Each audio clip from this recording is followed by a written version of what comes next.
Fala pessoal, beleza? Para quem não me conhece, sou Fernando Brasileiro e este é o Aula de História na Web 3.0. No vídeo de hoje vamos tratar sobre a Terceira Guerra Púnica e sobre o aumento da população de escravos na Roma, certo pessoal? Já deixa o likezinho, por favor, se inscreve no canal, muito importante, dá aquela força, valoriza o trabalho e bora pra vinheta.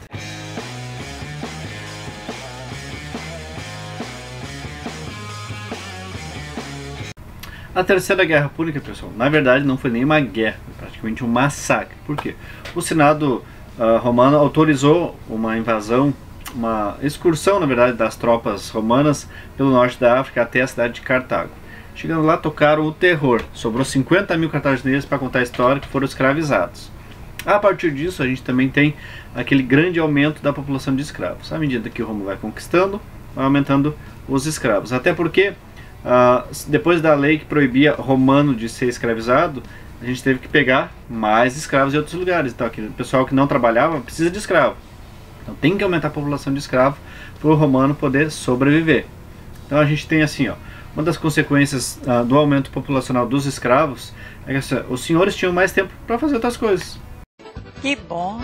Na época da Grécia Antiga, os escravos faziam trabalho duro, os gregos iam filosofar. O romano já é um pouquinho diferente. O romano queria uma diversão.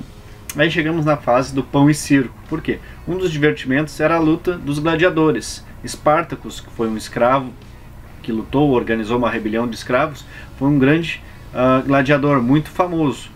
Ele liberou muitos escravos, fugiram, fizeram revoltas. E uma tática muito interessante do Espartacus, que era? No momento que ele guerreava com soldados romanos, os que morriam e ele vencia, ele crucificava eles, na verdade, fazia tipo espantalhos dos adversários abatidos, para parecer que o exército dele era maior ainda, porque aqueles homens estavam de pé e lutando, mas na verdade eram espantalhos.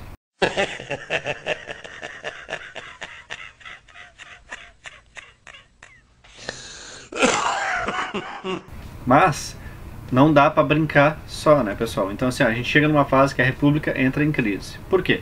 Não sei. A Roma, no século XII a.C., era uma cidade rica, cosmopolita. O que é cosmopolita? Intercâmbio de culturas, produz de tudo, vence guerras, estruturada. Contudo, assim, os plebeus começaram a ficar ricos e acabam ocupando aquele posto da nobreza. O pessoal que é o dos patrícios, que era desde o início tidos como herdeiros de Roma, acabam perdendo prestígio e poder político e principalmente econômico.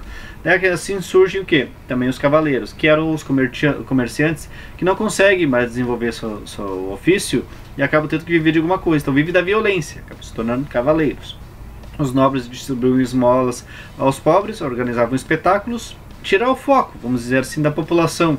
A política do pão e circo, como eu falei há pouco tempo. Mas o que consistia literalmente essa política de pão e circo? Estou lhe respondendo, não sei. Na verdade, era só para diminuir as tensões sociais, distrair o povo para ele ficar mais facinho. Entre os espetáculos nós tínhamos luta dos gladiadores, como eu já falei, tínhamos corrida de cavalo, o hipódromo se tornou um lugar muito conhecido e muito bacana, tivemos o circo mesmo, dos palhaços, dos clowns, temos também o teatro. No teatro a gente romano desenvolveu a sátira, a tragédia e a pantomima.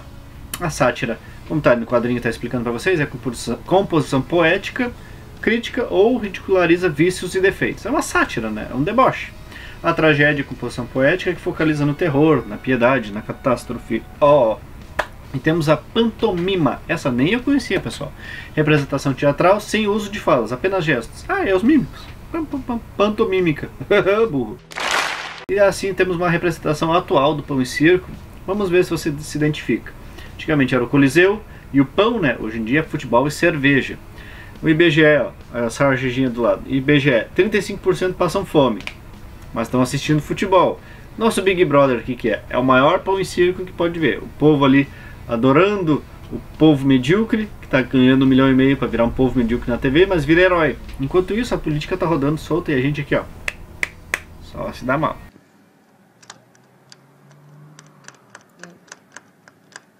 Outro aspecto importante, pessoal, é a desigualdade social que cresce na Roma. Nobres e cavaleiros estão começando a concentrar a riqueza. Por quê? Os plebeus começaram a ter dinheiro, viraram nobres. Cavaleiros, a partir de saques e das contratações para a violência, começaram a ficar ricos.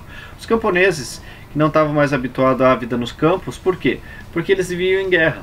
Eles guerreavam, voltavam, eles já não conseguiam mais produzir, não tinha aquele ritmo de camponês. Então a gente tem um aumento populacional pobre, escravo e imigrante. Imigrante por quê?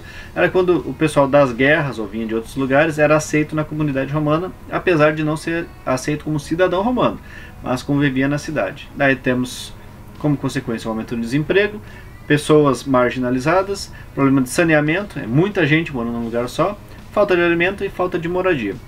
Conflitos sociais ocorriam diretos sobre essas circunstâncias. Um dos problemas também é, como disse, na concentração de riquezas, também a concentração de terras.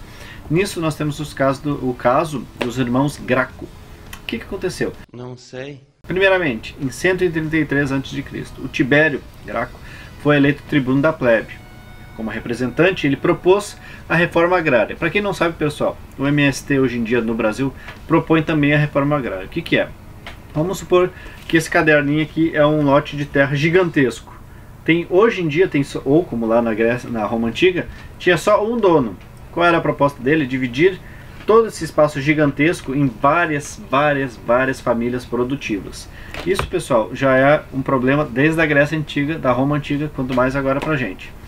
O que aconteceu? Os donos, quem é o dono único de uma porção de terra gigantesca é tido como latifundiário, que é um latifúndio, uma terra gigantesca, produtiva ou não, que tem um dono só.